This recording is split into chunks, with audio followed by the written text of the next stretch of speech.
ராமாயணத்திலே சீதாதேவி அவபத்தினி சந்திரமதி பத்தினி அரிசுயா எல்லைத்தங்கா சந்திரமதி திருமணியார் கிம்ஞானவல்லி கற்பகவல்லி இவர் சமுத்திரவல்லி எல்லைத்தங்கா 8 கற்பிற்கு மாதிரிலே என் மனைவி சந்திரமதி மகன் தவறு நாட்டான் மகத்தை பார்ப்பதில்லை கத்துக்கிட்டு அவன் 2 அடி அடிச்சு குற்றா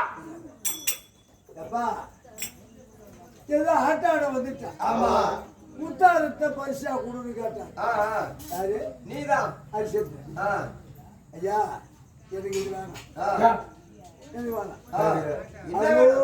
தலையில அழுதுக்கிறீ பூச்சக்கரை அது கொடுக்க முடியாது. என் நாட்டுக்கு சொந்தமான நாட்டு மக்கள் சொல்லுது அது கொடுக்க முடியாது. எனக்கு சொந்தமாக கொடுத்துருவேன். ஊர் பொதுமக்கள் சொன்னாரு. என்ன கதையை சொல்லிட்டு